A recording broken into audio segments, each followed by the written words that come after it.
Bonjour Pauline, Et bonjour, on est ravis de t'accueillir, moi de même. alias Poméo, Oui, c'est ça. autrice bientôt à succès j'espère. Moi j'espère aussi, hein. Je Donc le cache pas. t'es venu un peu présenter ton livre, Oui, c'est ça. qui est sorti quand déjà? Il est sorti en novembre 2024. Novembre 2024, Oui, ok. c'est ça. Bientôt un an, Ouais, et bientôt le tome 2, donc c'est parfait. au top. Ouais.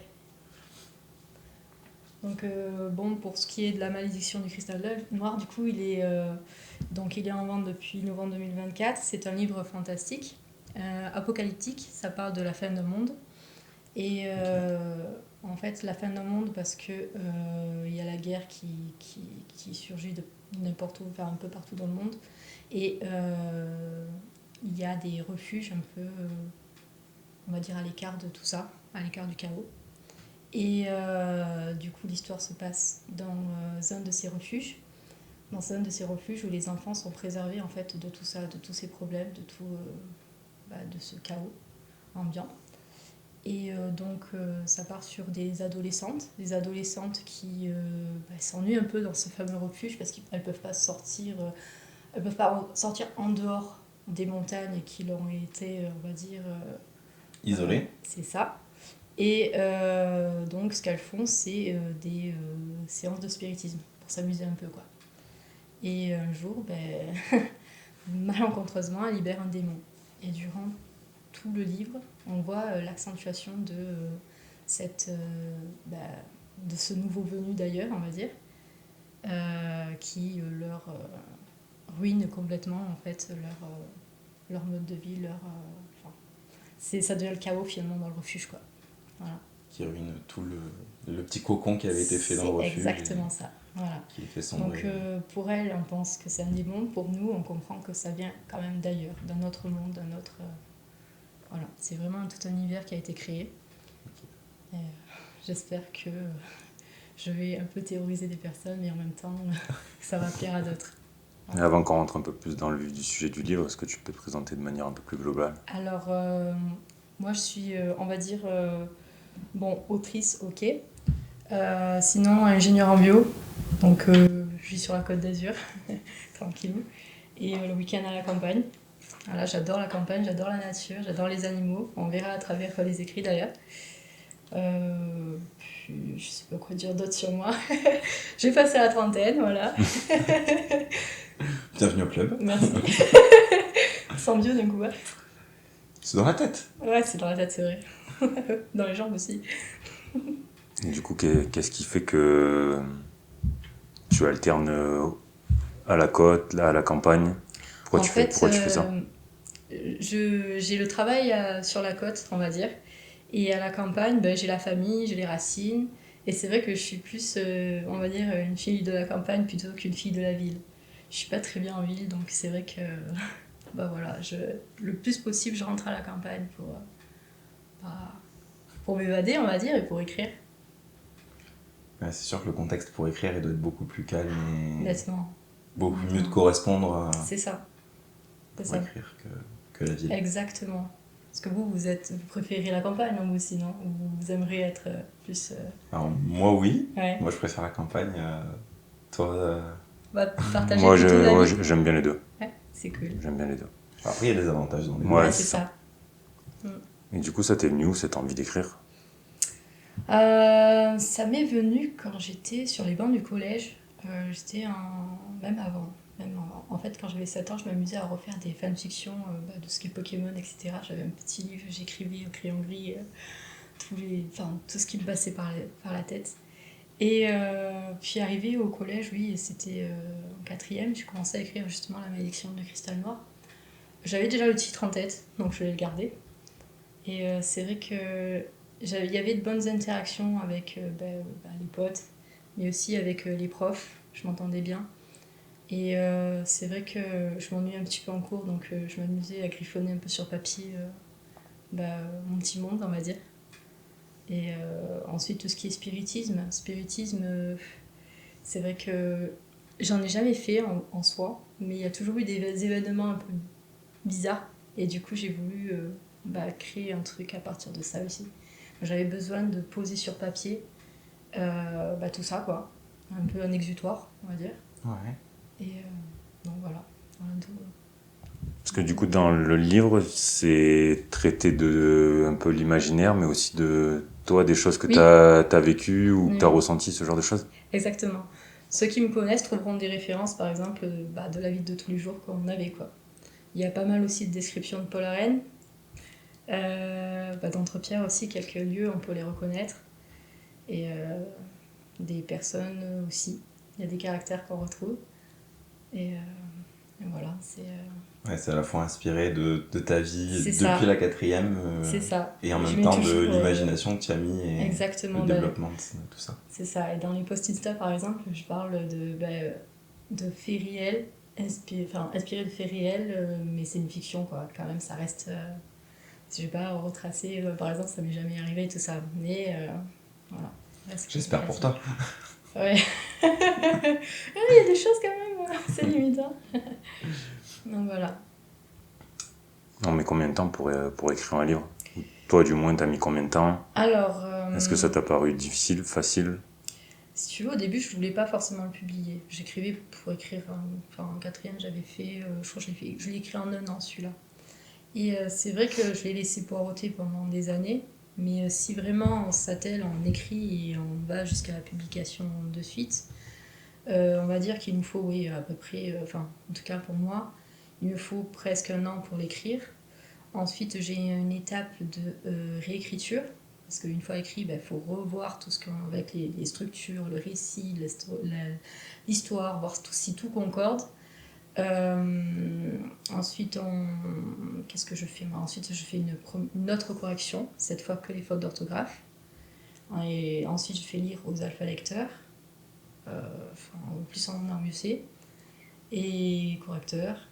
Et tout ça, ça prend, je dirais, pour les réécritures, corrections et tout, ça doit prendre aussi 6 mois, quoi, on va dire. Donc ça fait 1 an et demi. Et après, ça dépend ce qu'on veut faire avec. Si on veut le publier en maison d'édition ou si on veut le publier en auto-édition. Donc lui, il est en auto-édition, par exemple. Mais du coup, il a fallu que je trouve ma graphiste. Après, on peut le faire nous aussi, mais je préférais demander à un professionnel pour ça. Ouais, chacun son job. C'est ça. Moi, par exemple, j'ai des illustrations dedans, donc j'ai dû faire aussi les dessins qui sont à l'intérieur. Ça, on n'est pas obligé, mais voilà, ça aussi, ça prend du temps. Donc, on va dire, vraiment à la louche, ça doit prendre à peu près 1 an et demi, 2 ans, quoi, pour tout orchestrer, tout bien faire, quoi. Ouais. Sachant que celui-là, du coup, si on compte la parenthèse, t'as mis 15 ans. Ouais, exactement. Parce qu'il faut se lancer, quoi, parce que c'est pas évident. C'est pas évident de se lancer. Et tu l'as réécrit combien de fois depuis la quatrième? Parce que j'imagine que l'histoire de base est restée, mais qu'il y a plein de détails qui ont dû 13 évoluer. 13 fois. 13 fois. Ouais, j'ai vu 13 versions de ce livre. 13 pour une malédiction Est-ce que je me suis dit aussi? C'est pas mal. C'est pas mal, c'est bien tombé. Ouais. Mais qu'est-ce qui faisait qu'à chaque fois tu réécrivais une nouvelle version avant de te lancer complètement? Alors, les noms, déjà, c'était pas ce qu'il me fallait, donc j'ai tout réécrit en fonction des noms. En fait, de base, j'avais fait des noms simples que je voyais un peu au quotidien, donc j'avais récupéré. Mais ensuite, j'ai eu l'idée de... Quand tu parles des noms, c'est quoi les des noms? noms de personnes, Ouais. pardon. Des noms de personnes, même des lieux. Certains lieux, j'ai renommé. D'accord. Mais les personnes, par exemple, j'ai fait un vrai travail de recherche des noms. Par exemple, je donne pas un nom au hasard. Je vais donner un nom associé à un caractère ou une pierre peut-être, ou à quelque chose qui fera que on comprendra qu'on peut faire un peu, pas des catégories, mais les noms sont quand même bien recherchés. Il y a un lien entre le nom du personnage et ce qu'il va faire dans le livre et son caractère. Notamment, exactement. Ça, tu te renseignes comment sur les noms? J'ai eu beaucoup de recherches sur l'étymologie des noms, latin, grec, aussi ce qu'il y a aussi, on a des livres sur les prénoms, donc ça aussi je feuillette, des livres sur les pierres.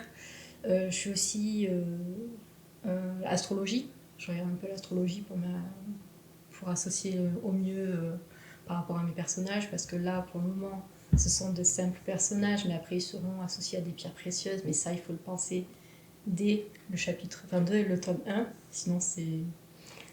Tu peux pas changer le nom des personnages au tome 2, quoi. Et voilà, c'est ça, on se retrouverait embêté. Donc, d'où la refonte, on va dire, des noms de personnages. Sinon, qu'est-ce que je modifie? Si vous voulez, avant, ce livre était beaucoup plus gros. Il y a eu le tome 1 et le tome 2 ensemble. Et j'ai fait 2 parties que j'ai étoffées, chacune de leur côté, de façon à ce qu'il y ait une plus grande description, là où le lecteur se sentira à l'aise. Donc ça aussi, c'est quelque chose qu'on doit penser, que c'est pas uniquement pour poser, enfin, du moment où on va en publication, c'est pas uniquement pour poser nos idées, c'est aussi pour faire découvrir un univers. Et pour faire découvrir un univers, il faut que le lecteur comprenne où on veut aller.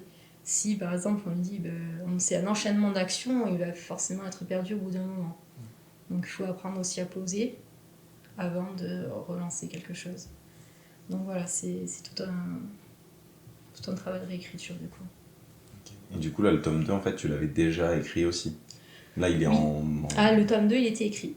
Je l'ai bien étoffé, mais il était écrit. Je me suis amusée à la réécriture avec d'autres passages. Ouais. Donc, j'ai fait étoffer certains personnages et je leur ai vraiment donné un caractère, une caractéristique et tout.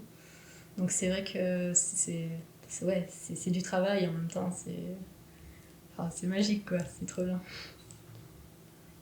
C'est quoi les retours pour le moment que tu peux avoir? Tu touches quel type de tranche d'âge, quel public? Alors, des adolescents à partir de 10 ans, donc une tranche d'âge entre 10-15 ans, et les fans de fantastique, de fantasy, ça peut aller jeune adulte, comme il y a des adultes qui l'ont lu de 40 ans et se sont éclatés dessus. Ça dépend vraiment de la personne, en fait, si elle aime ce genre de livre, quoi. Plus précisément, ta vue d'ensemble sur tout ce qui est la lecture, tu t'imprègnes aussi d'autres auteurs, c'est quoi ta vision un petit peu par rapport à ça? Alors, au niveau des autres auteurs, ah oui, je me suis vraiment imprégnée de J.K. Rowling. Je sais qu'aujourd'hui, c'est très controversé, son débat, donc je vais pas aller plus loin là-dessus, mais tout ce qu'elle a fait sur son univers, c'est génial.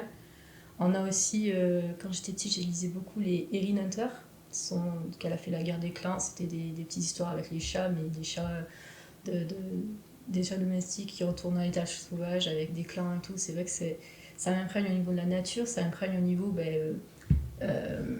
appartenance finalement à quelque chose. Sinon, évidemment, il y a le Seigneur des Anneaux, il y a tout ça, c'est tout le côté fantastique. Tout l'univers, ouais, fantastique. C'est ça, on a baigné dedans. Ensuite, les animaux alimentaires, faut pas se leurrer, il y a aussi Pokémon qui est passé par là. Ce sont tous des trucs qui ont fait que du coup j'ai pu créer mon univers à partir peut-être de ce qui existe déjà, mais aussi ma perception de ce qui existe déjà, quoi. C'est ta version Exactement. de tout le mélange de ce qui existe. Voilà, c'est ça. Et dans lequel on a baigné pendant notre adolescence, quoi. Ouais, là par exemple, je suis en train de faire un autre projet avec une amie, Lynn Fox Auteur, qui a fait Animae, elle est assez connue sur Instagram. Et c'est vrai que là, on le dit franchement, on part de 2 univers, Pokémon et Digimon, et on l'adapte à notre version, de façon à ce que ce soit pas du plagiat, mais que ce soit vraiment une création d'univers qui pourrait plaire aux personnes qui aiment Pokémon, Digimon, etc. Donc là, c'est un peu ça aussi, finalement, c'est un ensemble de choses qui existent, mais adaptées, voilà. Se réapproprier un petit peu ce qui existe. Exactement, c'est ça. Faire à sa sauce. Plus à ma version. Ok.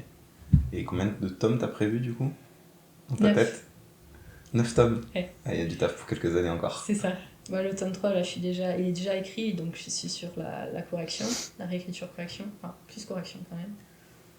Et tome 4, j'ai le plan, parce que j'aime bien faire des plans avant de me lancer, de façon à voir où je vais, en fait. J'allais te demander un petit peu la structure du livre, vraiment comment tu t'y prends, parce que tu disais que tu écrivais, après oui. C'est ce que je faisais vraiment au début. Puis là, tu fais quoi, une vision d'ensemble, et après tu structures tes parties, et après tu vas vraiment en profondeur dans les parties. Exactement. Là, par exemple, je suis partie dans une vision d'ensemble de l'univers, donc je me suis dit, je pense que pour tout ce que je vais mettre 9 tomes. Dedans, je mets qu'est-ce que je vais mettre dans ces 9 tomes, à peu près, hein, parce qu'évidemment, quand on commence à écrire, on ne sait jamais où on va. Tu sais pourquoi 9 tomes, ou c'est parce que c'est tombé comme ça? À 9 tomes, disons que j'aimerais bien que ça tienne en 9 tomes, mais si ça va dans 10 tomes, ça va encore. Ce sont vraiment un peu des easter eggs que j'essaie de cacher dans les livres et aussi dans les numéros, par exemple le 9. Tout ce qui est... le 9 est quand même assez associé à pas mal de choses. Donc là, j'aimerais faire chercher justement les lecteurs pourquoi neuf. Par rapport à l'univers aussi, ça peut être sympa à voir. Le Shifted sera pas mal revu aussi dedans, on verra pourquoi plus tard. Voilà. Puis si c'est 10, ça me convient aussi. Mais c'est vrai que le 9, ça serait pas mal. Et tu penses faire une sortie une publication tous les... T'as une idée à peu près de tous les combien de temps tu publierais ou... J'aimerais tous les ans, au moins un par an. Ça fait un gros rythme. Voilà, sachant que le tome 4 n'est pas encore écrit, c'est pour ça que je veux pas non plus... je me fixe, disons, 1 an pour me booster, mais si c'est pas 1 an, c'est 1 an et demi ou 2 ans, voilà, je m'y tiens. Je vais pas faire en 5 ans. 5 ans, c'est trop... on attend la suite. Les gens ont le temps d'oublier. Exactement. Donc ouais, je me fixe 1 an. Là, je suis dans les temps, dans le sens où le tome 2 va sortir... je vais lancer la campagne Ulule, parce que je lance les campagnes Ulule de crowdfunding. Du coup, elle va sortir en octobre 2025. Donc le livre, lui, paraîtra pour Noël. Okay. Donc ça fera 2024, en 2024, en 2025. Et j'espère que le tome 3, ce sera en 2026 du coup. Ok. Et le tome 4 en 2027. Exactement. Etc. Écoute, je te le souhaite en tout cas. Merci, c'est gentil. Au niveau de la manière, là, du coup, j'ai pris le livre pour voir un petit peu comment tu... Parce que suivant les livres que tu ouvres, tu as plus ou moins d'espace entre les lignes. Oui. Ça, c'est... Aéré, comment tu t'y prends pour te dire je vais plus ou moins aérer? Parce qu'en fait, finalement, c'est un peu ta signature. La manière dont tu vas écrire, là, je vois que c'est pas mal illustré. Donc ouais, c'est ça. Et si tu peux nous éclaircir là-dessus. Alors au niveau de la mise en page, au niveau de l'écriture, c'est ma graphiste qui gère les Flying Covers. Elle aère de façon en fait à ce que ce soit facile à lire, reposant. Elle a tout un système en fait elle a fait des recherches sur ce qui était plus agréable à lire. Là on voit aussi au niveau de la teinture des pages, les pages ne sont pas blanches pour éviter qu'on ait mal aux yeux, elles sont plutôt mates. Pour éviter d'éblouir et de exactement. fatiguer. Ensuite, moi j'aime bien mettre des illustrations parce que souvent, en tout cas quand j'étais plus jeune, j'aimais beaucoup voir des petites... par exemple, sur les livres de Erin Hunter, il y avait toujours en chapeau un chat, par exemple. Et c'est vrai que ça me donnait envie de voir le chat suivant au prochain chapitre. Donc j'ai voulu illustrer chaque chapitre par mon illustration à moi. Ouais. Ça permet en tant que lecteur de se projeter un peu plus facilement dans ton univers. Exactement. Ça donne un peu une image mentale. C'est ça. Et ce que j'aime bien, c'est aussi cacher des petits trucs dans les illustrations pour, au cas où on ait eu du mal à comprendre quelque chose dans l'histoire, ça fait un rappel en fait un peu plus... ce qui s'est passé plus loin, plus en avant. Vous étiez ensemble au lycée? Vous avez été dans la même classe? Ouais. Parce que là, du coup, en feuilletant, je pense que du coup... Je suis dans le livre, je le savais même pas. Ça, j'ai pas vu, mais je vois que... Tu vois, tout à l'heure, j'ai souri parce qu'il y avait marqué volley, musculation, sport, tout ça. Je vois qu'il y a un chapitre CPE. Donc... C'est ça. On retrouve... Je pense que toi... si t'es amené à le lire, tu vas t'y retrouver peut-être sur certains passages. Je l'ai pas encore lu du coup, Je pense que tu te retrouveras des lieux en tout cas et tout. Même peut-être des personnages qui te... Parce que moi j'aime bien prendre des caractères de plusieurs personnes. Du coup la personne peut s'identifier dedans, mais elle aussi ou elle aussi. Donc oui, c'est pas pile mis poil, c'est un mélange de deux, mis à trois... part potentiellement les 2 camarades qui accompagnent l'héroïne, qui là sont... Il y a même un nom que j'ai gardé le nom de Marie par exemple, qui elle est décédée quand elle avait 20 ans, et je voulais quand même garder ce nom. Je voulais quand même qu'elle vive quelque part, qu'elle vive dans un univers où... Enfin, sa mémoire. Voilà, exactement. C'est chouette. Comment tu... Là, je vois par exemple le prix auquel tu le commercialises. Ça, sur quoi tu te bases? C'est juste... je connais pas cet univers-là. Est-ce qu'il y a des comparatifs? Est-ce que tu as des personnes qui peuvent t'aiguiller? Ou alors c'est tout simplement toi qui est la décisionnaire et tu te dis, pour le travail que j'ai accompli, ça mérite ce prix-là. Par rapport, en fait, tu fais une recherche, un peu une étude de marché de ce qui se vend à quel prix. Moi, je sais que à côté de certains, il se vend pas très cher dans le sens où il est illustré. En général, quand on illustre, on tape plus dans les 20-22 euros, même si c'est un livre broché. Moi, je me dis, bon, ok, les gens, ils n'ont pas forcément 22 euros à sortir pour un livre, surtout qu'aujourd'hui, le livre coûte cher. Voilà, donc, celui-ci, il est à 18 euros. Voilà, lui, il est à 18. On peut en trouver des moins chers encore, on peut en trouver à 16. Ça dépend vraiment de la personne, de l'édition aussi, parce qu'il y a des éditions qui peuvent se permettre de faire peut-être des prix moins importants. Sur une économie d'échelle. C'est ça. C'est vraiment c'est une étude de marché qu'il faut faire en préalable. Après, il faut se dire, si on met un prix trop haut, il y a des chances qu'il ne soit pas vendu parce que les gens, c'est normal, ils ne vont pas mettre 22 euros dans un brochet, ce sera plus un relié, donc couverture rigide, un beau livre. Et tout à l'heure, tu parlais d'édition et auto-édition, c'est ça? Tu as cité ça. Du coup, c'est quoi la différence? Alors, les maisons d'édition, c'est quand on envoie notre livre à un éditeur, et lui, il va, par son comité de lecture, choisir ou non de publier notre livre. Dans ces cas-là, il gère tout ce qui est administratif, tout ce qui est promotion, tout ce qui est vente des livres. C'est lui qui nous organise. Et du coup, il prend un pourcentage? Il prend un pourcentage, évidemment. Mais après, ça dépend de l'éditeur. C'est quoi? C'est un peu comme si tu payais ton marketing, en fait? Ouais, c'est ça. Donc, il s'occupe vraiment de tout ça. Maintenant, quand tu es en auto-édition, c'est à toi de tout gérer. Mais alors, le côté dédicace et tout, on peut se dire, nickel, ouais, ça me revient à moi, mais rien qu'à moi.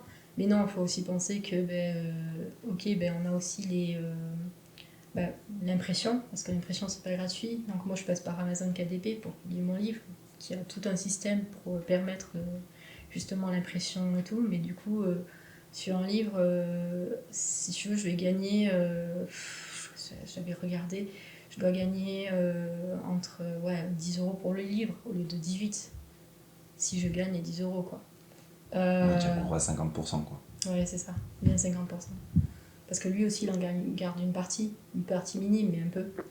Qui en garde une partie? Ouais, Amazon. Amazon. Forcément, quand c'est lui qui permet de la publication, du coup, il garde peut-être 2 euros. Tu veux dire si par exemple des gens passent par Amazon pour l'acheter? Alors oui, c'est ça. S'il passe par Amazon pour l'acheter, du coup, lui, il en garde... Voilà. Tu sais combien il garde par exemple Amazon? Alors, je crois que en termes de pourcentage? On avait 40%, 60%. Après, c'était... je crois qu'il garde... Alors, je ne peux pas dire de bêtises, mais je crois qu'il garde... faut que je fasse la soustraction. Mais c'est une fourchette, hein. Ça fait 4 euros sur le livre. Et sans compter l'impression, 6 euros, enfin voilà. Ça fait ça. Du coup, ça fait, il gagne à peu près 4 euros. Parce que là, si les personnes elles souhaitent acquérir le livre, il est disponible sur quelle plateforme? Alors, sur du coup Amazon. Yes. Et après, en vente de dédicace. Vente de dédicace, ça veut dire quoi? Te contacter directement? C'est ça. Ok. Et Super U, Maison de la Presse, et on avait quoi? Donc des magasins locaux. Ouais, c'est ça. Voilà. Et eux, par exemple, Super U, Maison de la Presse, ils prennent aussi quelque chose? Oui, ils prennent quelque chose. Bon, là encore, ils prennent pas beaucoup. À côté de certains, ils pourraient prendre, ils prennent 25%. Et on peut aller jusqu'à 40%. Mais c'est quoi? C'est des pourcentages que tu peux négocier avec eux? C'est dur de négocier. Enfin, sachant que, en tout cas, quand tu commences... C'est quoi? C'est des barèmes? C'est ça. C'est plus eux qui ont un barème et qui nous proposent, je le prends à 25%. Sinon, moi, je pourrais pas assurer mes ventes aussi, mon quota, quoi. Parce que lui, si tu veux, il va nous vendre le livre. Mais du coup, le livre, ça va pas lui revenir à lui, ça va nous revenir à nous. Du coup, il nous fait les ventes pour nous. Donc forcément, il faut qu'il gagne quelque chose de ses ventes. Du coup, c'est pas il t'achète le livre et il prend une marge? Non. C'est moi qui porte, moi qui porte mes livres, c'est lui qui vend mes livres et lui garde par livre 25%. Ok, oui, donc en fait, c'est un peu 25% comme si c'était une location, quoi. Voilà, par exemple, par livre. Parce que tu loues un petit merchandising dans sa boutique pour poser ton livre. C'est ça, on peut dire ça, ouais. Bon, Benji, je vois que tu es déjà plongé dans le livre. Ouais, mais je m'inspire un petit peu du personnage qui est Pauline. Du coup, je vois que tu es vachement orienté enfance, nature, ce que tu cites un petit peu à la fin. T'as vécu quoi un petit peu comme enfance? T'avais des frères, non, une sœur peut-être? Une sœur, oui. Ok. C'est quoi un petit peu du coup ton enfance? Bah, je sais pas si, enfin, vraiment une enfance de rêve. C'était, enfin, mes parents ont toujours été là pour nous, avec ma sœur, les grands-parents. Enfin, on était vraiment bien encadrés dans le milieu nature, campagne. Puis, enfin, c'était, voilà, ce qu'on peut vraiment rêver de mieux quand on est un enfant, quoi. Entouré d'animaux, non, vraiment de bons amis à l'école qu'on garde tout au long de la scolarité. Non, vraiment, c'est enfance de rêve, quoi. Enfance de rêve. Évidemment, il y avait aussi quelques petits épisodes un peu plus sombres avec, comme je disais, un peu paranormal. Enfin, moi, je faisais beaucoup de terreur nocturne quand j'étais petite. Beaucoup de cauchemars, c'était d'ailleurs pour ça que j'ai écrit ça. Mais sinon, à part ça, franchement, c'est... Du coup, là, tu parles des cauchemars que tu faisais, parce que ça peut toucher beaucoup d'enfants, voire même tout le monde en fait. Du coup, est-ce que tu as soit consulté quelqu'un, soit tu as fait des recherches sur le sujet? Pourquoi on fait des cauchemars? Oui, j'ai fait pas mal Pourquoi de des recherches. cauchemars toi, c'était un peu des cauchemars un peu sombres quand même, du coup? Oui, assez sombre. Moi, j'ai rêvé beaucoup que c'était souvent des météorites qui s'écrasaient, des volcans. Enfin, il y avait beaucoup de choses assez un peu apocalyptiques. Mais j'avais rêvé aussi qu'il y avait des monstres ou des personnes qui rentraient chez moi. Tu regardais souvent sous ton lit? Je regardais souvent sous mon lit. En plus, j'avais un lit un peu en hauteur et du coup, on pouvait facilement aller dessous, quoi. Et du coup, c'est vrai que j'en discutais avec mes parents aujourd'hui. Je disais, mais vous vous rendez compte quand même que dans mon ancienne chambre, je pouvais pas dormir quand j'étais petite. Il fallait toujours que j'ai la lumière allumée, sinon c'était mort. J'avais une lumière, mais et encore, je dormais pas. J'allais carrément dormir dans une autre pièce. Après, c'est vrai que c'est un peu le côté. J'aime bien dire. Alors, j'aime bien rester un peu scientifique dans la recherche des causes. Et j'aime bien aussi aller dans le côté paranormal pour associer aux idées qu'il pourrait y avoir. Moi, j'adore faire les deux. J'adore faire des théories. Allier le cartésien et le spirituel. Exactement. Et du coup, je suis ouverte à toute théorie qu'il puisse avoir. Et c'est vrai que des fois, je m'éclate dessus, quoi. Parce que, en fait, d'anciens souvenirs qui étaient sombres avant, maintenant, ça me fait pas rire. C'est inspirant dans le sens où je recherche pourquoi. Donc aujourd'hui, c'est vrai que je fais beaucoup de recherches par rapport à ça et par rapport à la psychologie humaine, j'ai aussi des livres sur l'interprétation des rêves. Enfin, je m'inspire de tout ça, enfin, je regarde un peu tout ça, j'étudie tout ça. Et je m'en inspire aussi pour essayer d'expliquer aussi à travers de l'écriture ce qui peut nous arriver, quoi. Non, voilà. Du coup, tu as d'autres personnes de ta famille qui sont un peu plongées soit dans la lecture, soit dans l'écriture. T'as des personnes de ton entourage qui t'ont inspiré?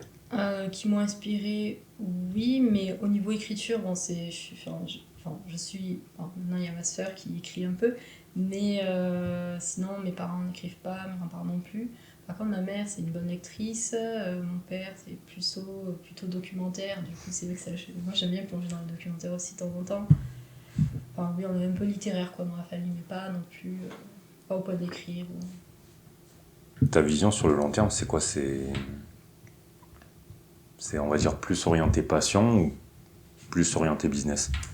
Alors, c'est plus passion, en tout cas, pour le moment. C'est ma vision.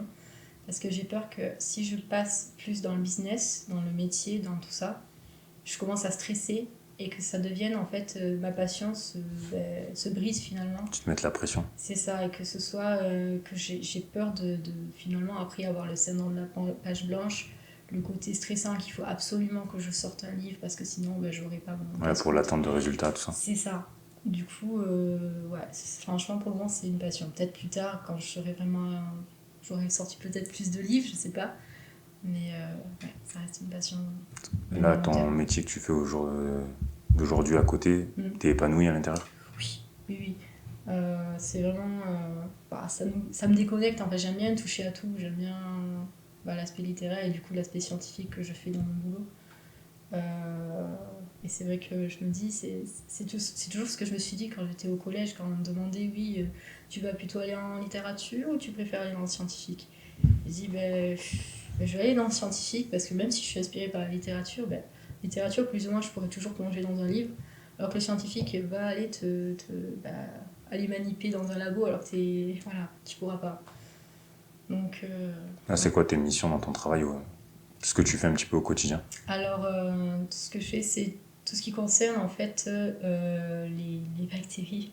En fait, j'aide à la recherche de molécules qui sont efficaces contre les bactéries qui sont résistantes aux antibiotiques. Donc on cherche de nouvelles molécules, on teste des nouveaux protocoles, on teste de savoir si telle molécule marche sur nos bactéries, et quand ça marche, on regarde si elle est toxique pour l'organisme. Enfin, on fait tout un protocole pour savoir si on peut sortir un nouveau médicament ou pas. Voilà, c'est les premières recherches en fait avant. C'est pour quelle boîte que tu travailles? Dimiker. D'accord. Voilà. C'est une boîte qui est en construction, elle n'est pas encore privatisée. C'est une unité de l'INSERM qui a en fait une équipe qui a voulu créer cette start-up.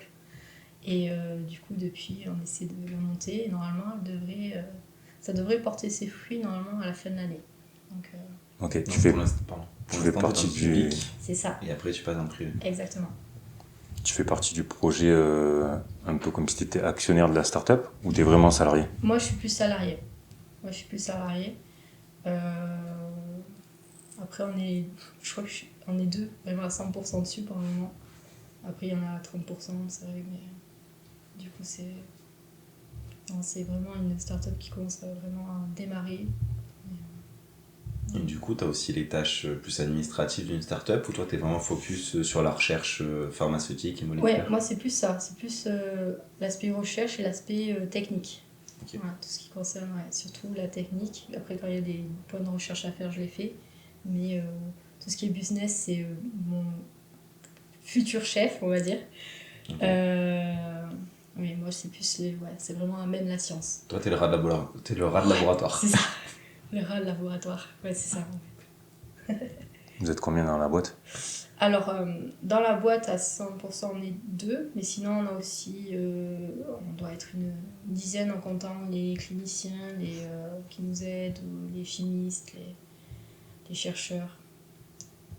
Parce qu'on a plusieurs pôles, on a le pôle bactériologie, parasitologie et un peu de virologie, mais pas trop la virologie. D'accord, c'est une start-up qui a combien de temps?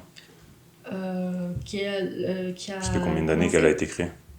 Alors, ça fait depuis 2023 qu'on est vraiment dessus. Ça fait 6 ans qu'ils réfléchissent à comment la mettre en forme. Ça, du coup, ça c'est pas le jour au lendemain parce qu'il faut trouver des financements. Et t'as été débauché pour travailler avec eux? Disons qu'en fait, je suis sûre, c'est pas que c'est un peu compliqué, mais je suis sur en fait un contrat universitaire qui en fait me paie pour que je travaille en fait sur ce projet-là. Et si finalement je suis pas débauchée dans le sens où je suis toujours en fait universitaire. Et plus tard, par contre, du coup, je partirai dans le privé. Du coup, je sais pas si on peut parler débauché ou pas, mais okay. Voilà, c'est. Tu as été placé. Exactement. Avec des bourses, des financements, on utilise ça pour elle. Ouais. C'est quoi la vision de la start-up? La vision? Ouais, c'est quoi la vision sur le moyen long terme? Déjà, en fait, on a plusieurs projets en cours et on va voir si on les vend. Enfin, je pense qu'il parlait plus de les vendre que d'essayer de monter une start-up comme, j'ai envie de dire, Sanofi, quoi. Ce sera plus, par exemple, les vendre à certains investisseurs une fois que le projet est bien monté, une fois que la molécule est prête à être passée en préclinique, clinique, pour que le médoc sorte, en fait. Ces étapes-là, ce ne sera pas nous qui les ferons, ce sera vraiment l'investisseur qui aura acheté le projet. Ok, et comment, du coup, on peut valider... Là, par exemple, tu parles d'une molécule ou ce genre de choses. Mm-hmm. Comment c'est validé entre guillemets, auprès de, par exemple, l'organisme français ou... Alors, ça passe par plusieurs phases. Tu as la phase recherche fondamentale, ensuite tu as la recherche... avant les recherches précliniques, tu as tout ce qui concerne alors l'in vivo, ensuite, l'in vitro, c'est-à-dire des tests sur paillasse avec tu testes des molécules directement sur les bactéries. Tu testes aussi sur les cellules pour voir si la molécule est toxique sur ces cellules. Ensuite, tu passes à un modèle in vivo, donc sur les animaux. Tu l'extériorises potentiellement. Là, tu vois si ta molécule fonctionne. Une fois qu'elle a passé tout ça, c'est là qu'elle va en préclinique. Préclinique, ce sera encore d'autres in vivo, on va dire, sur peut-être des organismes plus grands, avec un test sur d'autres cellules, sur un ensemble d'autres cellules qu'ils ont eux. Et enfin, ça arrive en clinique. Donc c'est beaucoup de projets, de travail en amont pour le projet, mais s'il faut, c'est un projet qui n'ira jamais au bout. Et oui, ça fait penser un petit peu quand on a reçu Bastien au podcast, en fait. Ouais. C'est le genre de métier où en fait tu bosses beaucoup, oui. Mais sans vraiment savoir si un jour ça va sortir. Oui. Ouais. Et avec, du coup, je pense des délais aussi importants. Oui. Je reviens sur Bastien, je crois qu'il avait le projet sur lequel il travaillait, c'est en 2038, je crois. Ouais, j'avais 36 ou 38. Ouais, donc, il y avait plus de 10 ans. Il y avait plus de 10 ans. Et s'il sortait. Et du coup, lui, il était même pas sûr de voir le bout du projet, quoi. Vous êtes les seuls décisionnaires ou par exemple l'impact politique, les politiciens, c'est un impact direct ou indirect sur vous? Ça, faudrait demander au PDG, j'ai envie de dire, parce qu'il s'occupe plus du côté business. Nous, en tout cas, je sais que... Enfin, c'est pas moi qui va dire, ouais, ça va être bon, c'est bon, la molécule, elle peut sortir. Ça va être plus... faut passer par, du coup, tout ce qui concerne... je crois qu'il y a une partie, c'est l'organisme de la santé publique. Enfin, ça doit monter haut, quoi. Enfin, nous, personnellement, moi, je pourrais... Ouais, ok, d'accord. Toi, tu fais les tests en fait, tu envoies les résultats et après, par rapport aux résultats, eux ils évaluent si on continue, si on part sur autre chose. C'est ça, par rapport à ça, oui. Moi, je peux juste te dire, par rapport à ma molécule, voilà, la molécule ne fonctionne pas sur mes cellules, etc. Enfin, sur mes bactéries, si c'est toxique ou pas. Et après, ça, c'est les premières bases. Je vais dire, ok, c'est bon, ça c'est validé. À toi de voir si tu trouves des investisseurs qui pourront mettre des sous dedans pour la recherche et voilà, pour la poursuite des recherches et voilà quoi. Après moi, vous faites des tests sur des animaux? Alors nous on n'est pas vraiment on extériorise plus ce côté-là de la recherche parce que c'est vrai que c'est quoi en général? C'est des tests sur des rats, ce genre de choses? Ouais, c'est ça, des souris, rats. Après, je sais pas ce qui. C'est plus. Non, mais souvent, c'est un peu ce qu'on voit. Ouais. Okay. Oui, c'est ça.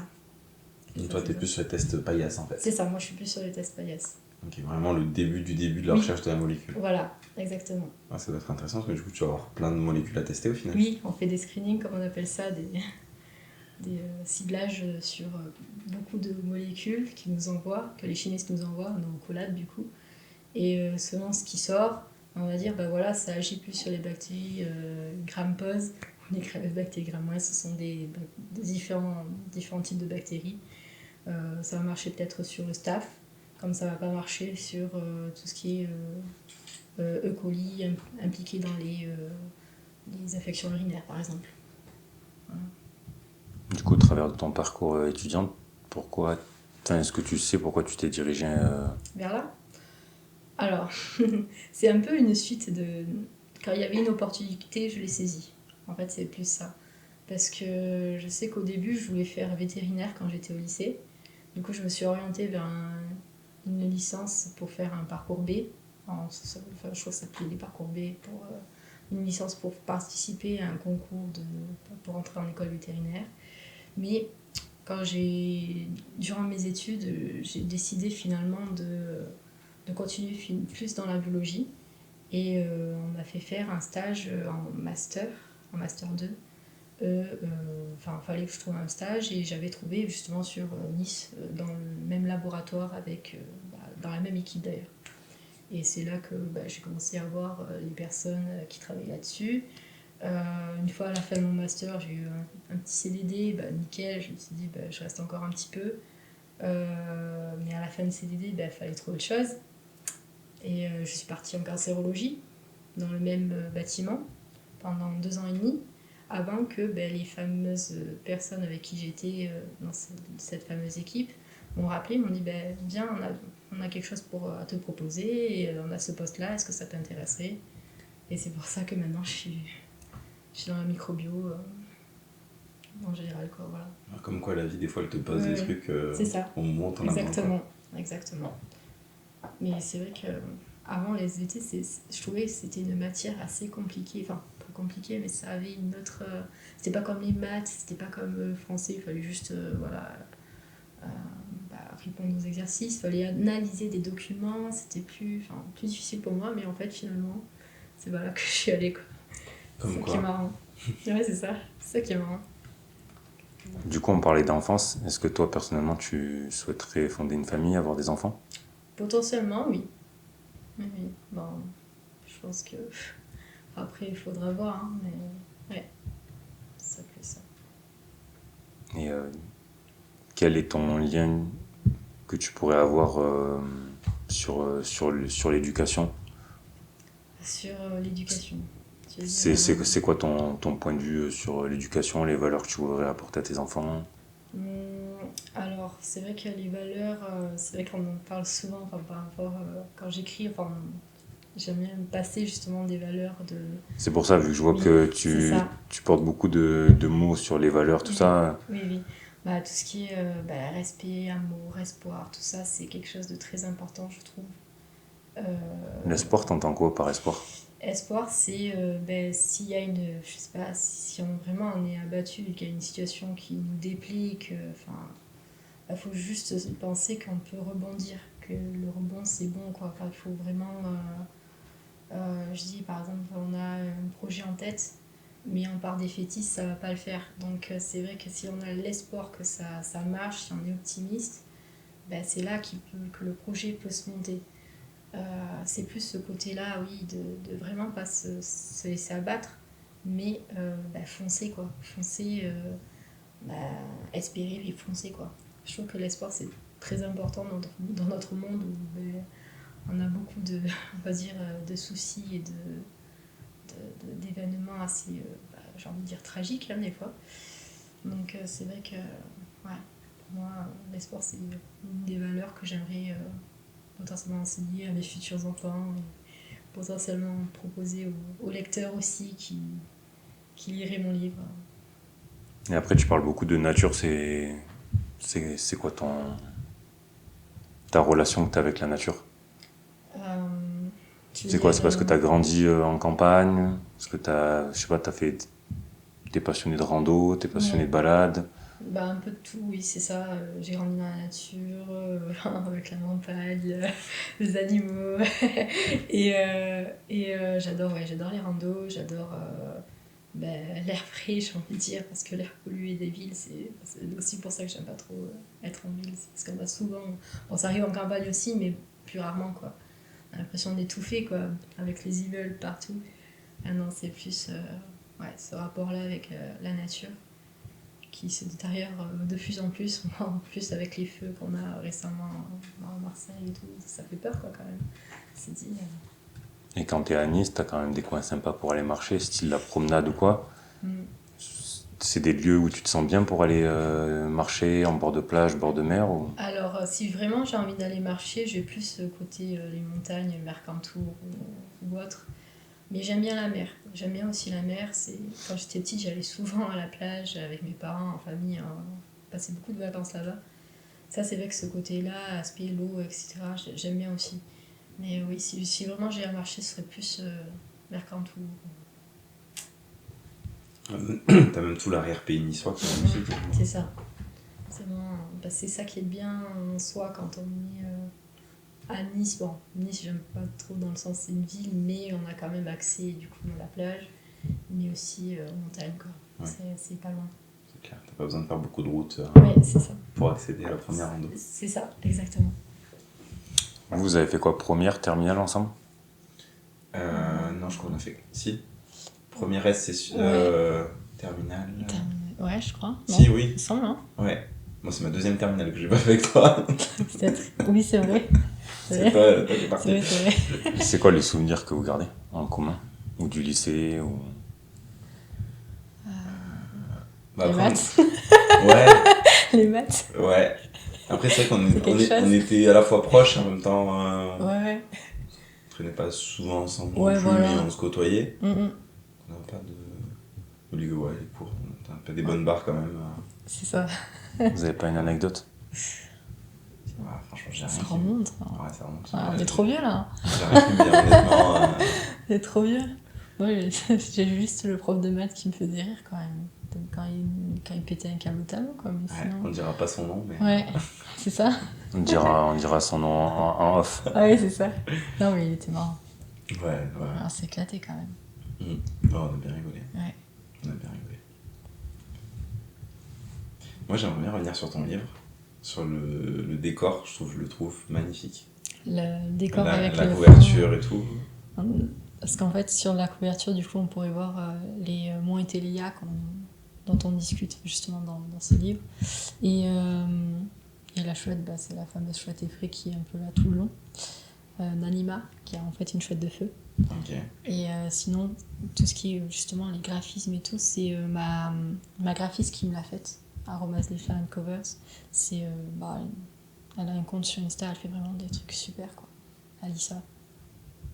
Donc, du coup, tu as travaillé ça en commun avec elle. C'était quoi Oui. Tu lui disais toi ce que tu avais comme vision C'est ça. générale. Et du Elle coup, t'envoyait, puis après tu disais je vais modifier ça, Oui. puis elle modifiait et c'est un échange comme ça. C'est ça. Puis on avait un peu les mêmes idées, c'est ça qui est cool. Et du coup, elle est partie pour faire tous les tomes de la saga. Donc le tome 2, elle me l'a fait. Bientôt, on pourra le voir. On peut déjà le voir sur les réseaux. Ouais. Et après, ce sera le tome 3 et tout. Et chaque tome aura en fait sa couleur. Ok. Donc là, c'est plus orangé. Ouais. Ouais, ça c'est bien au niveau du marketing de faire un tome égal une couleur. Et un anima. Là, par exemple, c'est une chouette. Là, au tome 2, il y a un loup, enfin un chien-loup. Ok. Tome 3, il y aura autre chose. Je sais déjà ce qu'il pourrait y avoir, mais je ne vais pas spoiler non plus. Et etc. Ok. Mais c'est vrai que les couleurs, tu vois, je me dis dans une bibliothèque, quand tu les mets tous, au moins t'as... Et là, ce sont les brochets. Mais je vais aussi voir pour sortir des reliés avec d'autres couvertures, donc couverture rigide, pour faire un peu l'aspect beau livre. C'est beaucoup demandé en fait sur Instagram, il y a beaucoup de collectionneurs. Ok. Et du coup, c'est vrai que ça pourra faire une collection, mais une autre collection du coup au-dessus. Ouais, une autre édition. C'est ça. Chouette. Voilà. Du coup, tu vends plus de livres de personnes qui te contactent sur Instagram ou plus via Amazon? Sur Instagram, sur Amazon, il y aura... Bon, si, c'est possible. C'est possible en fait qu'on soit dans le top des ventes. Ouais, parce qu'il faut avoir l'algo, le référencement et tout. C'est ça. Il faudrait que par exemple, je sais pas, sur peut-être 10 jours, il y ait le top des ventes pour que, de façon en fait, à ce que notre livre remonte.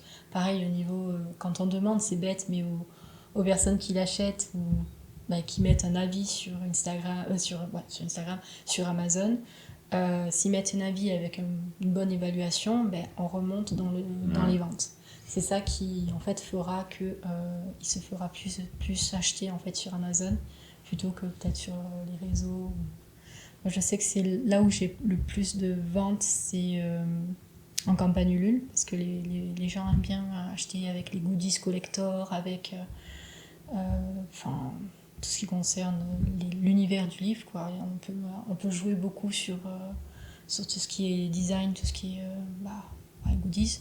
Et aussi lors des dédicaces, parce que les personnes aiment bien, par exemple, le local, les gens aiment bien acheter locaux. Et pour aider un petit peu les artisans du coin, voilà, ils font ça, quoi. Et par exemple, ça t'est déjà arrivé de te faire un stand à Super U? Oui. Avec les livres et... T'as déjà fait ça? Ça, j'ai déjà fait à Super U, parce que c'est Sarah, la responsable de culture de Super U avec Imen, qui s'occupe en fait de mettre au point, de demander en fait aux auteurs s'ils veulent venir faire une séance de dédicace.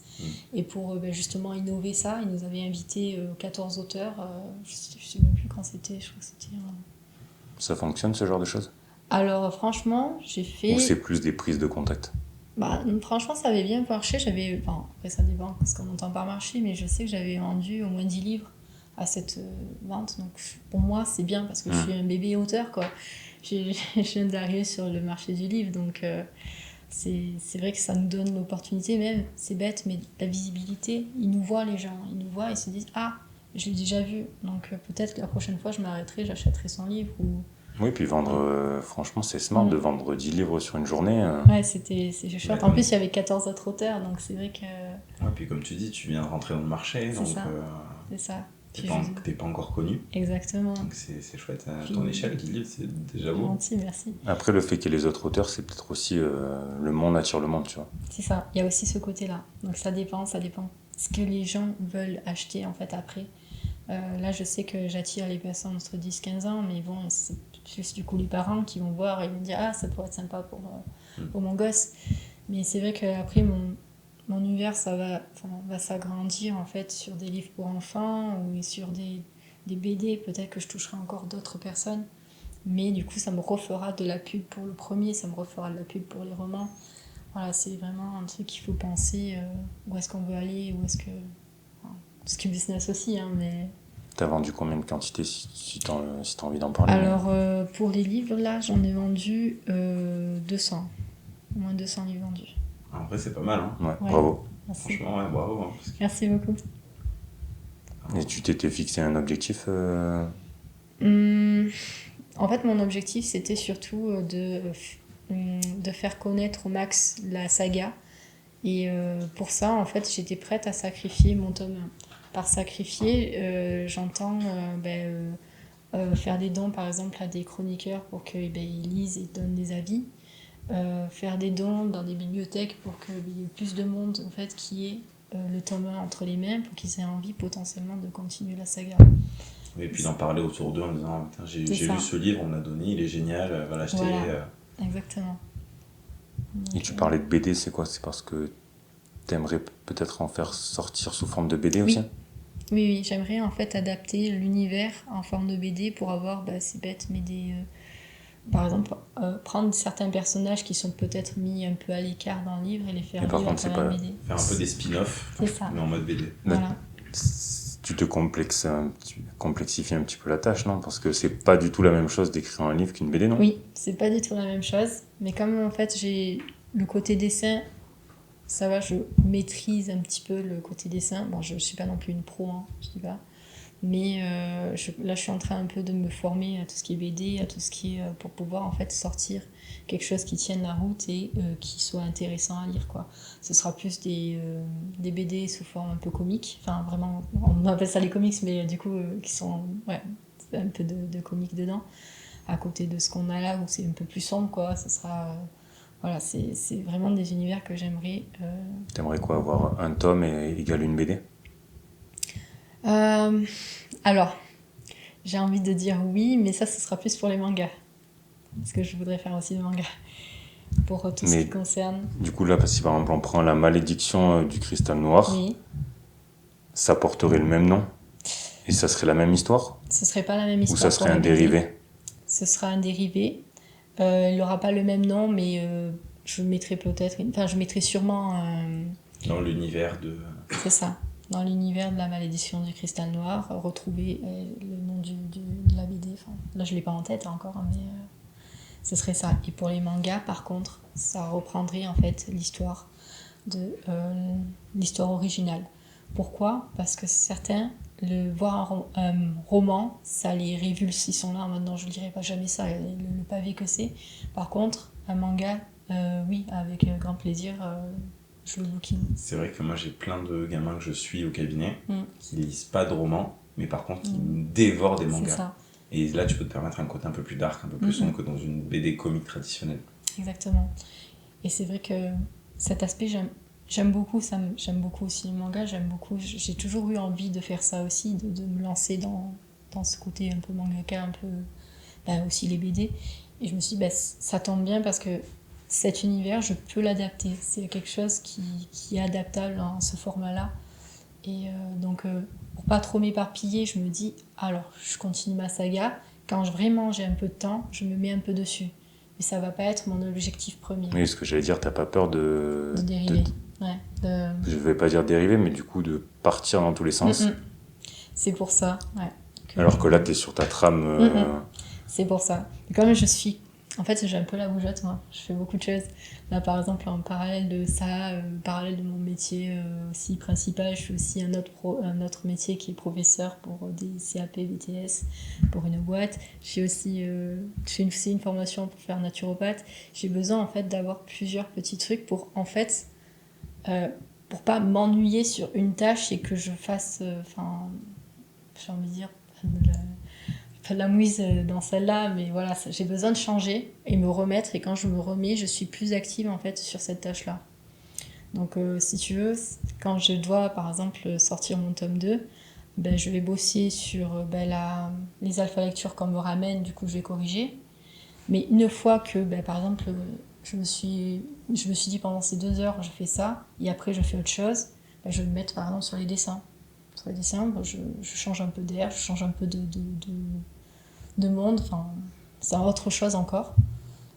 Puis quand j'en ai marre, je me dis, je fais une pause avec ça, je vais un peu faire ma nature, c'est bête, mais moi ça m'aère l'esprit. Enfin, ça m'aère l'esprit. Plutôt que vu que tu changes d'univers, ton cerveau a l'impression de changer d'activité, de repartir à zéro. Et c'est ça. T'as pas ce côté lassitude de passer 10 heures sur un truc. Exactement. Tu le vois quoi, comme un shot de dopamine à chaque fois? Ouais, c'est ça. Non, mais il peut avoir cet effet-là. C'est ça. De se dire, là je kiffe, je mets 1 heure, 2 heures, 3 heures de planche horaire sur le livre, et puis après je pars sur autre chose, et du coup je me rebooste en termes de dopamine. Et en fait, à chaque fois que je retourne dessus, j'ai cette excitation de allez, il faut que je corrige ça, j'ai trop envie. Là par exemple, c'est bête, mais je fais aussi ma réécriture du tome 3. Et par exemple, j'ai qu'une idée en tête, c'est après l'interview, je me remets sur mon tome 3, j'ai trop hâte. Et après, on va te libérer. Non, mais dans le sens où je me dis pas, oh punaise, après l'interview, il faut que je me retourne là-dedans, ça va être horrible. Je suis plus dans cette... Si tu veux, tu peux la faire en live. Ok, alors on est... Si je l'ai sur mon tel, on peut voir tout ça ensemble. On va spoiler. Ouais, c'est ça, on va spoiler un peu. Mais voilà, c'est... T'as besoin d'être sans arrêt stimulé en fait. Oui. Ouais. C'est peut-être un défaut, je sais pas, mais je sais que je bosse comme ça, je travaille comme ça, quoi. Du coup, c'est quoi, c'est un peu du 7-7 ? Tu bosses 7 jours sur 7 ? Ah, oui, minimum. Oui, c'est ça, mais du coup, c'est pas bosser. Enfin, c'est bosser sans bosser. Ça devient finalement une passion, et du coup, c'est comme si, c'est bête, mais je sais pas... Je restais devant une série pendant 1 heure, pour moi, je corrige mon livre, c'est comme si je restais devant une série pendant 1 heure. Oui, mais t'as besoin de choses productives quand même. Oui, c'est ça. Tout à l'heure, tu parlais de tes troubles du sommeil quand t'étais plus jeune. Oui. T'en as toujours au jour d'aujourd'hui ? Je te dis ça parce que là, d'être autant stimulé, c'est dur d'arriver à mettre le cerveau en off, non ? C'est très dur. C'est très dur parce que le soir, à 20h... T'es pas ton inconscient dans la nuit qui te dise... Oh le tome, oh le travail... Non, parce que je suis quelqu'un qui rêve énormément et qui part, en fait, je peux faire 8 rêves par nuit, mais tranquille. Mais c'est vrai que c'est toujours dynamique, quoi. En fait, c'est dynamique dans ce sens, mais je vais pas forcément rêver... Non, je rêve... En fait, je crois que je n'ai jamais rêvé de mon univers. Ça, tu t'en souviens pas, quoi. Voilà, c'est ça. Ça, c'est particulier. Parce que je me dis, moi, si j'étais emmené à écrire un livre, je pense que la nuit, ça me trotterait dans la tête. Non, par contre, avant de me coucher... Peut-être pas, parce que du coup, qu'elle le travaille tellement la journée, elle est stimulée par tellement de choses, que du coup, le cerveau, il a eu sa dose ou alors il me fait une sorte de mélange, et que du coup, je connais mon cerveau. Comme toi, t'as pas un cerveau qui fait pour dormir, donc... De se dire, chapitre 12, je l'ai appelé comme ça. Chapitre 13, là, c'est la CPE. Si pas de bêtises, hein, c'est ça ? Ouais, je crois. Est-ce que je l'ai bien fait de le placer en chapitre 13 ? Enfin, tu vois.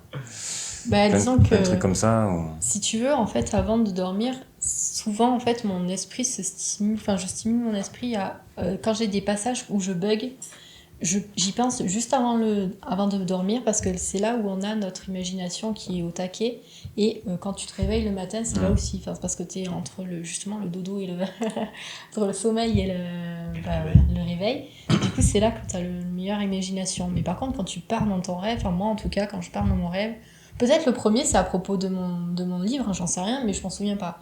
Mais je vais dans d'autres univers qui n'ont rien à voir. Rien à voir. Bon, à part les fantômes, peut-être, j'en sais rien, mais... Sinon... Ouais, tu rêves juste au prochain livre. Peut-être.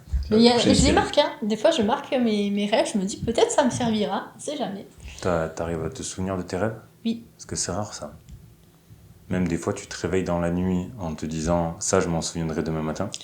Et en fait, le lendemain matin, t'arrives plus vraiment à mettre les mots sur ce que t'as pensé et c'est compliqué. Bah, quand je suis pas trop fatiguée, je peux me souvenir des rêves, de tous les rêves. Par contre, quand je commence à fatiguer, mais que je veux vraiment me souvenir du rêve, ça, je l'écris. Alors, si je l'écris, le lendemain, je m'en souviens. En fait, il faut vraiment avoir une phase où tu y penses. Enfin, quand tu te réveilles, il faut que tu y penses un petit moment pour que finalement tu... Pour que ça imprime. C'est ça. Que tu aies le souvenir que tu as fait ça, en fait. Pas que tu aies rêvé... Enfin, simplement que tu aies rêvé... C'est finalement le souvenir dont tu te souviens, en fait. Et autre chose, c'est le regard des... Enfin, moi, sur ce que je veux te féliciter, c'est le regard des autres. Parce que au jour d'aujourd'hui, dès que tu fais un projet, tu vas être jugé. Et donc là, entre guillemets, tu poses quand même quelque chose qui reste. Un livre, ça reste. Voilà. On peut passer à Super U, aller sur Amazon. On voit Pauline Méola, pour les gens soit qui te connaissent ou même ceux qui ne te connaissent pas. Est-ce que c'est quelque chose où tu as travaillé dessus ou alors vraiment, ça t'a pas posé d'interrogation, tu t'es dit, moi j'ai envie d'écrire, je vais écrire? Ben, en fait, c'est vrai que je suis super sensible au regard de l'autre. Mais après, si tu veux, c'est mon livre. Enfin, mais c'est moi sans être moi le livre. Donc c'est vrai que c'est mon livre qu'on va juger plus principalement. Bon, on va me juger moi peut-être aussi, mais c'est comme ça que je le ressens. Donc si ça vous plaît pas, ben c'est pas grave, vous le lisez pas. Peut-être qu'un jour je sortirai quelque chose qui vous plaira, je sais pas, voilà. Mais c'est vrai que non, à ce niveau-là, je fais pas de blocage, je fais pas de... Non, mais je t'invite à continuer dans cette direction. Oui, c'est mieux, hein, parce que si tu commences à prendre le moindre petit avis négatif pour toi, tu t'en sors plus. Quoi. Puis j'ai envie de te dire, si t'en as pas encore eu, tu vas en avoir des avis négatifs. Ah oui, j'en ai eu. Et c'est parti du jeu. jeu. C'est le début du succès. Hein. C'est ça. Parce qu'il vient, après, quand on fait lire son livre par des alpha lecteurs, mais des fois on s'en prend plein la tête des commentaires qu'on nous laisse. Pareil, c'est normal, hein, ils sont là pour ça. C'est ça, ils sont là pour ça. Et au contraire, il faut qu'ils nous en donnent des avis négatifs. Du coup, c'est vrai qu'on en prend un peu sur l'ego, mais après on se dit, bon, ben, ok, c'est un lecteur lambda, ok, si je fais dire à ça des lecteurs lambda, s'ils comprennent pas comme lui, ben, ça va pas aller loin, quoi. Donc c'est là que, il faut se remettre en question, bon, sans non plus se dire bon, je fais des trucs nuls ou quoi. Non, c'est sur ça, en fait, il faut que tu te remettes en question sur ça. Tu vas peut-être le revoir, enfin voilà, c'est vraiment sur des faits, pas sur soi-même. Après, des fois, ça peut être dur aussi d'avoir des retours dans le sens où c'est ta marque de fabrique, c'est ton écriture à toi. Et peut-être que ce que je veux dire par là, c'est qu'il faut peut-être avoir une vision sur plusieurs tomes pour vraiment cerner la vision que tu veux emmener, qui tu es, la manière dont tu vas écrire. Parce que des fois, tu peux... Moi, pareil, je bouquine quand même un petit peu.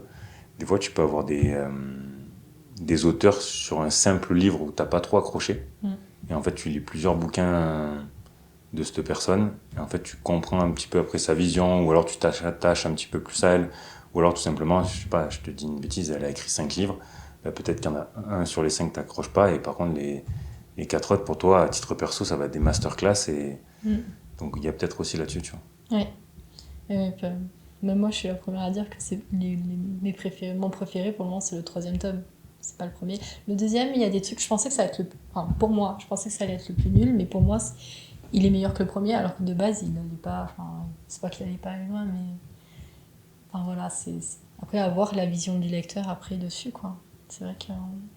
Tu sais à quoi ça me fait penser, là? Ça me fait penser un petit peu à... Je sais pas si t'as été une fan ou si t'es une fan d'Harry Potter.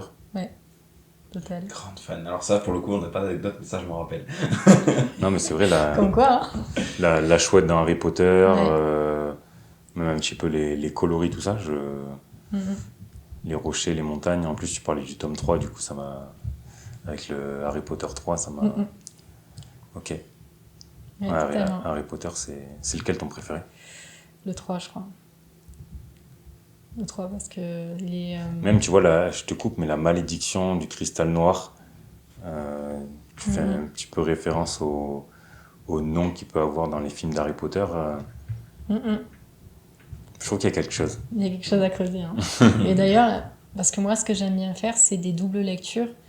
J'entends par là que dedans, je mets un message plus global que l'histoire qu'il y a en elle-même. Par exemple, le cristal noir, ok, ça va être un cristal qui est noir, mais peut-être ce sera autre chose. Donc, cristal noir, la pierre philosophale. Peut-être ce sera autre chose que quelque chose de factuel, autre chose que quelque chose de matériel. Peut-être ce sera autre chose. Voilà. Ta part sombre dans ton âme. Par exemple. Donc voilà, c'est... Et du coup, tout à l'heure, je reviens juste sur le format, on parlait du format livre, mais est-ce que tu as le format numérique aussi, par exemple, sur ceux qui ont Kindle ou sur Amazon? Totalement, il est disponible en format numérique, oui. Ok.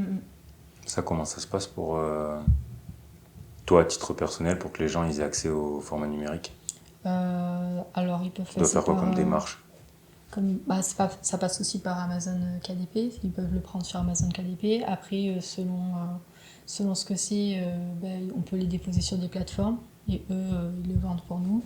Bon, moi, je ne suis pas trop encore intéressée là-dessus parce que c'était plus le côté papier qui m'intéressait. Parce que là, je savais que les gens pouvaient aussi le trouver en numérique tranquillement. Après, à ce niveau-là, oui, on peut le trouver là-dessus, quoi. Tu communiques pas mal du coup sur les réseaux? Oui. C'est plus sur Instagram. C'est quoi ta stratégie de com? Si tu as déjà réfléchi à une stratégie de com ou alors... Disons que là, actuellement, je me suis mise sur l'élaboration de 7 formats différents. Donc, dans chacun des 7 formats, je regroupe un peu aussi mes autres passions. C'est bête, mais par exemple, pour le format numéro 1, ça va être des chroniques sur des livres de mes amis Instagram, où je vais en fait faire le parallèle avec le mien. Du coup, je mets en valeur mon livre, mais aussi celui du voisin. Mon format numéro 2, ça va être des tutos dessins. Donc des tutos dessins à partir d'un élément, enfin un personnage de mon livre. Du coup, on met aussi en valeur le personnage de mon livre et le côté, celui qui va apprendre à dessiner, faites comme ça. Format numéro 3, ça va être un peu sur la naturopathie. La naturopathie, en fait, ce que j'explique aux gens, c'est que dans le cadre il va y avoir un monde qui s'appelle Eldor. Dans le cadre d'Eldor, là-bas, où il suffit de faire un soin comme ça pour que la personne guérisse. Attention, dans la vie réelle, c'est plus compliqué, on n'a pas les mêmes énergies, du coup, elle ne sera pas soignée, ça apaise, mais ça ne dispense pas des médicaments. Voilà. Ensuite, format numéro 4, c'est des explications sur le spiritisme. Donc, tout est format sur le même compte, avec le fil conducteur de ton livre. C'est ça, exactement. Donc, voilà, c'est un ensemble de formats. Je publie beaucoup de stories pour voir un peu aussi qui je suis, mais sans montrer trop de ma vie perso. Voilà, je travaille surtout sur cette plateforme, sur Instagram surtout, et aux côtés de Bookstagram, quoi. J'ai envie de te faire un petit jeu. C'est Allez. Tout simple, je te pose des questions et c'est en mode tu préfères. Ok. Du style, la première, c'est tu préfères tuer ton personnage préféré ou faire un happy end totalement absurde? Happy end totalement absurde, je crois. Tu préfères qu'un de tes personnages devienne réel ou vivre dans l'univers d'un de tes romans? Vivre dans l'univers d'un de mes romans. Large. Tu préfères écrire une romance dans un univers post-apocalyptique ou un thriller dans un monde de licorne? Oh là. Premier, je crois. Trop compliqué, là, 3. Tu préfères que ton livre soit spoilé partout ou qu'il soit totalement incompris par les critiques? Spoilé partout. Vas-y, on va spoiler alors. Ouais, spoiler tout. Tu préfères être enfermé en huis clos avec un de tes personnages. Ce que je voulais dire, c'est que tu sois plus enfermé avec un de tes personnages principaux ou secondaire. Ça dépend lequel, mais j'imagine le principal, parce que secondaire, on n'aura pas grand-chose à se dire. tes personnages secondaires, ils sont pas trop présents? Ils sont présents, mais disons que je préfère les développer peut-être dans des spin-offs. D'ailleurs, à ce sujet, par exemple, là, dans le premier tome, t'as combien de personnages principaux? Principaux, je dirais qu'il y en a 4. 4 principaux. Ok. C'est quoi les prénoms? Alors, on a Mélodie, Bénédicte, Marie et le professeur d'anglais. Ok. Voilà. Et en secondaire, il y en a combien?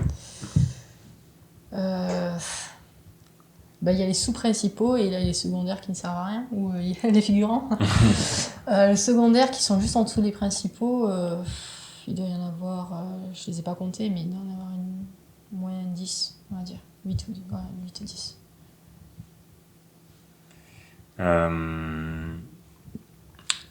Tu préfères écrire dans un genre que tu détestes ou devoir écrire en collaboration avec un personnage que tu as créé? Ah, ça pourrait être sympa, ça. La deuxième. La deuxième? Ce serait trop bien, ça. Tu préfères que ton prochain roman, donc on va dire le tome 2 ou le tome 3, Ouais. devienne un film raté ou qu'il soit adapté en comédie musicale kitsch? Film raté, je pense. Toujours La rattrapé. comédie musicale, c'est chaud. C'est clair.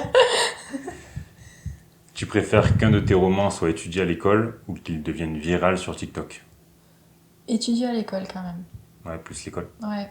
T'es présente d'ailleurs sur Je TikTok? suis présente sur TikTok. T'as quoi du coup, Insta? Oui, Insta, TikTok, Facebook, Wattpad pour les écrits, YouTube. Et je crois que j'ai fait le tour. C'est déjà pas mal. Bah, tu nous John. donneras tout ça quand on mette tout en Pas de souci. description. J'ai un Linktree, donc je le passerai. Super. Tu préfères avoir une idée de génie à chaque nuit, mais l'oublier au réveil, ou ne plus jamais rêver? Une idée de génie que j'oublie au réveil, au moins, je peux rêver quand je veux. Tu préfères devoir écrire un roman complet sans jamais utiliser la première personne ou sans jamais utiliser le passé? Sans jamais utiliser la première personne. C'est trop dur, on va utiliser le passé. Tu préfères que tous tes personnages soient plus intelligents que toi, ou bien Ça va être dur. Hein. ou bien plus stupides? Plus intelligent en fait. Plus intelligents? Ouais. Tu fais en sorte qu'il y ait plusieurs formes d'intelligence en fonction des personnages? Oui, ils ont chacun leur particularité. On verra plus dans les prochains tomes. Mais... Tu préfères ne plus jamais pouvoir relire tes anciens livres ou devoir les réécrire chaque année? Oh là là, c'est compliqué là.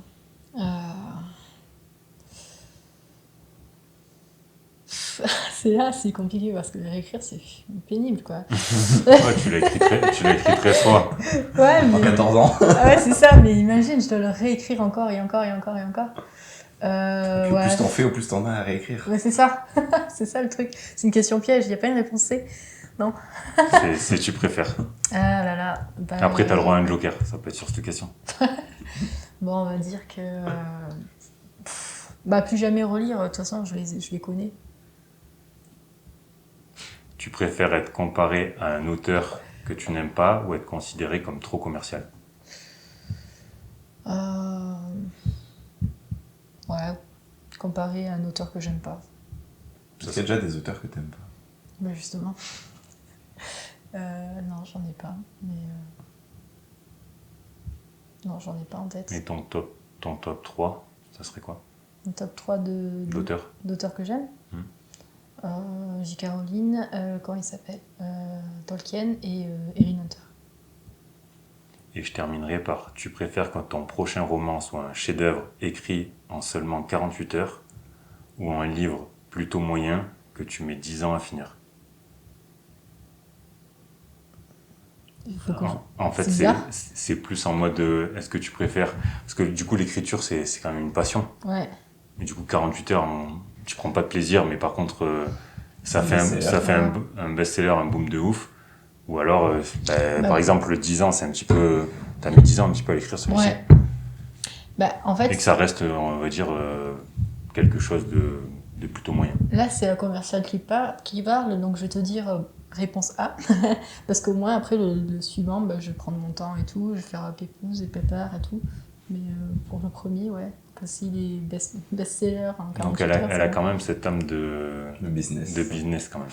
Tout à l'heure, elle partait plus sur la passion, mais je vois que c'est en train de changer. Il y a quand même une trame de fond de business derrière, mais après en même temps t'es obligé. Oui, non, mais c'était la question pour voir un peu. Tu vois. Bah, ouais. Mais je pense qu'à un moment donné, si t'as pas du tout l'homme de business, en fait tu le publies pas comme ça.